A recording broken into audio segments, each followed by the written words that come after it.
અમારી શાળામાં બર્થડે કેવી રીતે સેલિબ્રેટ થાય છે તો તમે જોયું જ છે. તો ચાલો આજે વિદાય કેવી રીતે મનાવાય છે એ પણ તમને બતાવું. સ્નેહાબેન એટલે કે અમારા પ્રિન્સિપલ મેમ, એમની ટ્રાન્સફર બીજી જગ્યાએ થાય છે, એટલા માટે સ્ટુડન્ટ્સ બધી ક્લાસ ડેકોરેશન કર્યો, કેક લઈ આવ્યા અને ઘણી બધી ગિફ્ટ પણ. ક્લાસમાં ટીચરની એન્ટ્રી સાથે ફટાકડા ફોડ્યા અને એમની જોડે કેક કટિંગ કરાવ્યું. કેક કટિંગની સાથે જ બધા ઇમોશનલ થઈ ગયા હતા, કેમ કે એમના મેમ જવાના હતા અને મેડમ 3 વર્ષથી એ લોકોના ક્લાસ ટીચર છે. બાળકો જેટલું એમના પેરેન્ટ્સ જોડે ન રહેતા હોય એટલું એ એમના ટીચર્સ જોડે રહેતા હોય, એટલે લાગણી તો ઓબ્વિયસ હોવાની જ છે. અને એક ફિમેલ ટીચર જેટલું બાળકોને પ્રેમ આપી શકે એટલું કદાચ મેલ ટીચર ન આપી શકે, એટલા માટે જ ઘણીવાર બાળકો અમને ક્લાસમાં મમ્મી કહી દેતા હોય છે.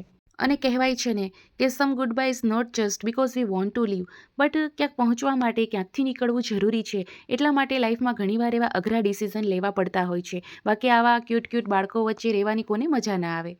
नन्हे से कदम लेकर जब आए पहली बार, नन्हे से कदम लेकर जब आए पहली बार, थामी हमारी उंगली उस टीचर को हमारा प्यार. तो बोलो गुरु ब्रह्मा गुरु विष्णु गुरुदेवो महेश्वरा, गुरु साक्षात परब्रह्म तस्मै श्री गुरुवे नमः.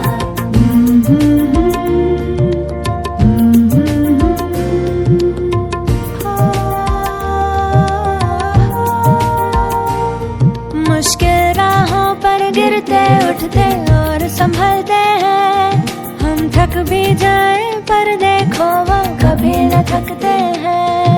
वो टीचर ही तो है जो हमारे साथ चलते हैं, हमारे साथ चलते हैं. तो बोलो गुरु ब्रह्मा गुरु विष्णु